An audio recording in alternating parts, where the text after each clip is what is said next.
Hello, my friends. I am Dr. John Lee. Take a moment with me right now. I want you to stop whatever you are doing, set your phone aside, and just sit quietly in your chair.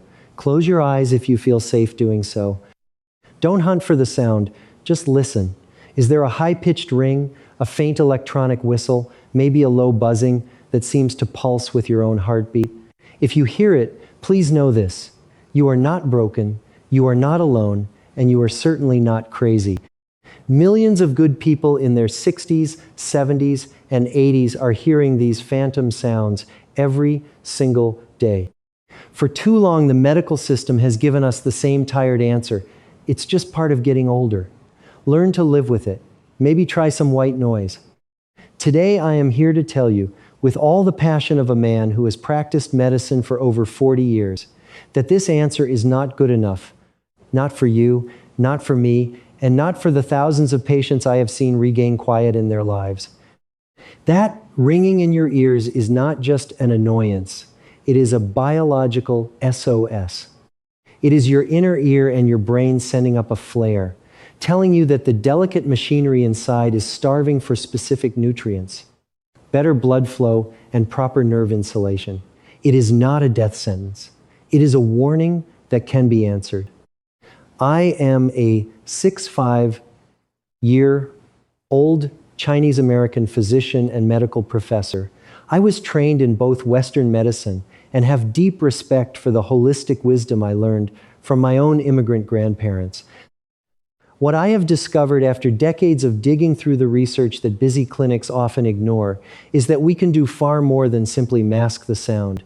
We can address the root causes and, in many cases, turn the volume down dramatically. In the next 25 minutes, I'm going to walk you through an 8-part recovery protocol that has helped hundreds of my older patients go from desperate to peaceful again. Some have reduced their tinnitus by more than 70%. Others still hear a faint whisper but no longer suffer. The suffering is what we are after, because when the suffering leaves, life comes rushing back in. Let me introduce you to someone who became very dear to me. His name was Roberto, 67 years old, retired construction foreman, grandfather of 4. When he first sat in my office, he looked like a man who had been to war. 3 different ENT specialists, countless hearing tests, 2 MRIs. Every doctor told him the same thing. Your hearing loss is normal for your age. Nothing we can do. But Roberto wasn't living a normal life. He described the sound as a high-voltage wire buzzing behind his eyes that never shut off. It murdered his sleep. It made him snap at his wife. He stopped going to his grandson's soccer games because concentrating over the noise was too exhausting. He told me, with tears in his eyes, "Doc, I worked hard my whole life so I could enjoy these years. Now I just want one afternoon of peace." That conversation changed me. I realized we had been looking in the wrong places. The standard tests were missing, the cellular and vascular story happening inside the inner ear. Let's talk about that inner ear for a moment. Those tiny hair cells and the spiral-shaped cochlea are some of the most energy-hungry tissues in your entire body. They need constant, high-quality oxygen, precise minerals, and steady blood flow. When circulation slows down, which happens naturally as we age, or when we become deficient in key nutrients, those cells begin to misfire. The brain, being the brilliant problem solver that it is, tries to compensate by turning up the gain. It's exactly like an old radio with a weak signal. You crank the volume, and suddenly all you hear is static. That static is your tinnitus. So what does the body need to quiet that static? Let's walk through the 8 parts together, slowly and clearly, because I want you to truly understand this, not just hear it. Part 1, zinc, the protector of hair cells.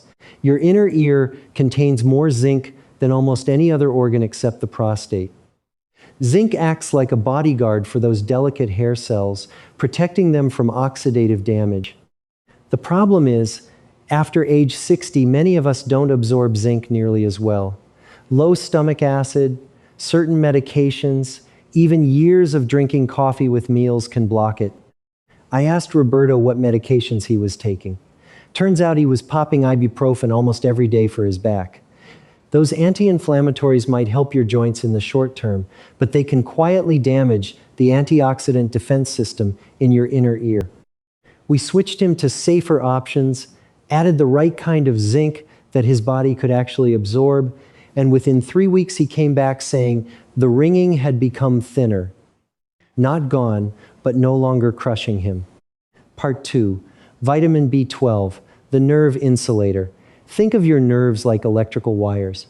B12 is what keeps the plastic coating thick and healthy. When that coating thins, signals leak. The brain hears those leaks as ringing, buzzing, or whistling. Most labs say your B12 is normal if it's above 200 or 300. For a 70-year-old who wants their nerves working properly, I like to see numbers closer to 600 or higher. When we optimized Roberto's B12, he said it felt like someone had finally cleared the static off an old radio. The music of life started coming through again. Part 3. Magnesium, the brain's brake pedal. Stress and age both deplete magnesium. Without enough of it, your brain becomes trigger happy. The auditory neurons fire too easily. That faint background signal becomes a roaring alarm. This is why so many of you tell me the ringing gets louder at night. During the day, you're distracted. At night, when everything gets quiet, the brain has nothing to focus on except that signal, especially if your magnesium tank is empty. I recommend my patients get their magnesium from food first, pumpkin seeds, dark leafy greens, and high-quality supplements when needed. The difference in sleep and in tinnitus volume can be remarkable. Part 4. Vitamin D, the master repair signal. Most people over 60 are deficient in vitamin D. I call it the repair foreman. While you sleep, your body is supposed to be fixing damaged tissues. Without enough D, those repair crews never show up for work. We test every patient's vitamin D level. When we bring it into the optimal range and pair it with a consistent sleep schedule, the body finally gets the message that it is safe to stop living in emergency mode. The constant monitoring of the auditory system begins to calm down. Part 5. Omega-3 fatty acids, the circulation lubricant. You can swallow all the supplements in the world, but if your blood is thick and your cell membranes are stiff, those nutrients never reach the tiny capillaries in your inner ear. Omega, 3 seconds from wild fish or high-quality algae oil make your blood flow better and your cell walls more flexible. They literally lubricate the delivery system. I tell patients to think of it like changing the oil in an old car. The engine runs smoother, quieter, and lasts longer. Part 6. Remove the hidden ototoxins. This one is crucial. Many common medications for blood pressure, cholesterol, depression, and even acid reflux can quietly damage the auditory system. I never tell patients to stop their medicine on their own, but I do insist we sit down together and review every single pill. Sometimes we can find gentler alternatives or adjust dosages. Removing the toxic load is often as important as adding the helpful nutrients. Part 7. The auditory rescue dinner and anti-inflammatory lifestyle. Every evening, I want you to eat what I call an auditory rescue dinner. Picture this: a beautiful piece of wild salmon grilled simply, a big pile of sautéed spinach and kale for magnesium, pumpkin seeds sprinkled on top for zinc, some fermented vegetables for gut health, and maybe a small sweet potato. This isn't a diet. This is strategic repair fuel. We also need to talk about blood sugar.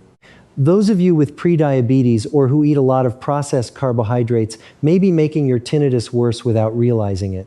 Stable blood sugar means steadier energy delivery to your inner ear. Add gentle daily movement. A 30-minute walk after dinner does more for circulation than you can imagine. My Chinese grandmother used to say, "The body rusts faster than iron when it sits still." She was right. Part 8. Retrain your brain's relationship with the sound.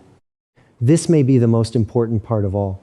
Tinnitus becomes a psychological trap for many older adults. You start fearing silence. You scan constantly to see if the ringing is still there. That hypervigilance actually makes the brain assign more importance to the sound. It becomes an emergency signal instead of background noise.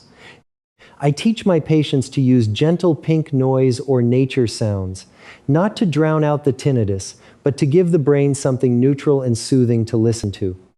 Over weeks, the brain stops treating the ringing like a fire alarm and starts treating it like the hum of an old refrigerator, something that exists but doesn't matter. We also work on meaning. When Roberto stopped seeing the sound as a threat and started seeing it as his body asking for care, everything changed. He began speaking to it gently in his mind. I hear you. I'm taking care of you now. Sounds strange to some, but it worked. I want to share 2 more stories quickly, because I know many of you are thinking, this sounds good, but will it work for me? Margaret was 74, a retired school teacher from Ohio. She had such severe tinnitus she couldn't read anymore. The ringing made concentration impossible. We discovered she had been on a diuretic for 15 years that was depleting her magnesium and zinc. We worked with her cardiologist to find a different approach, rebuilt her nutrient levels, and within 2 months, she sent me a photo of herself reading her favorite novel on the porch with tears in her eyes. Then there was Henry, 81 years young, former Marine. He was skeptical as hell, called me a vitamin salesman at our first visit, but his wife dragged him in. 6 months later, he walked into my office, stood at attention, and said, Doc, I owe you an apology.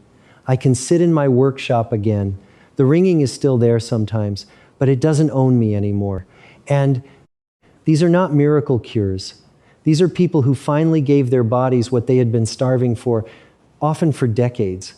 Now let me give you a practical 4-week plan so you don't feel overwhelmed. Week 1, get your levels tested. Ask your doctor for zinc, B12, vitamin D, magnesium, and a full blood count. Review every medication you take.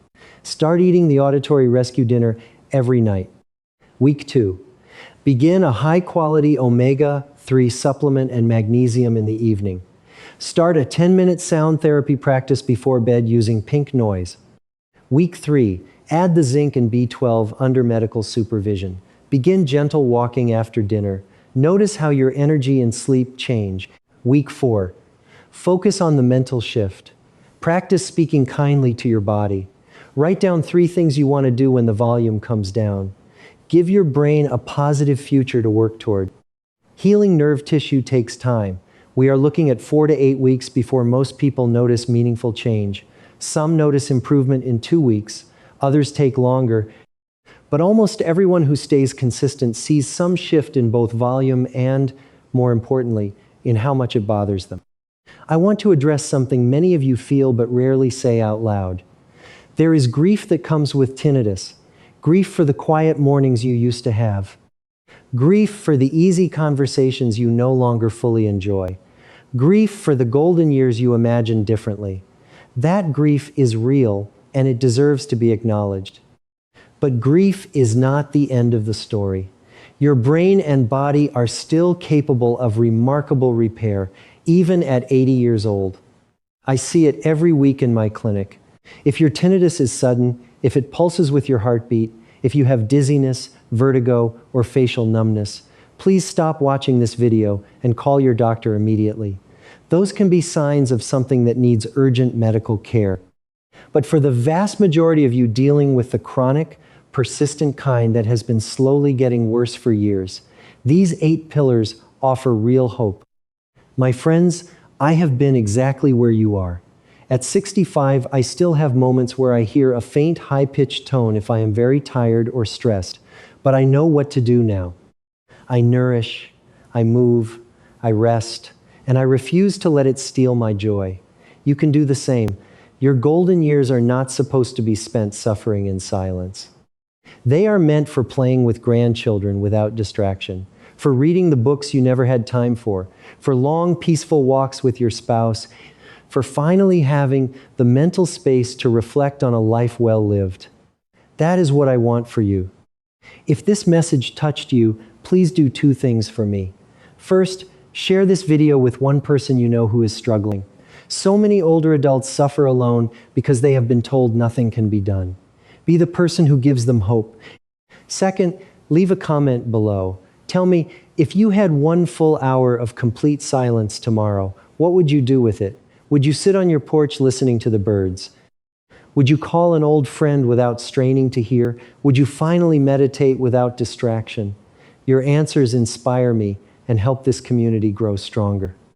Thank you for spending this time with me. Thank you for trusting a 65-year-old doctor who still believes deeply in the body's ability to heal when given the right tools. You are not just getting older, you are getting wiser, and now you are getting better equipped to care for yourself. I am Dr. John Lee. Keep nourishing that beautiful, resilient body of yours. Keep looking for those small, steady improvements. They add up to something miraculous. I will see you in our next conversation. Until then, be gentle with yourself, eat well, and remember, the silence is still inside you. We just have to create the right conditions for it to return. God bless you, my friends. Take good care.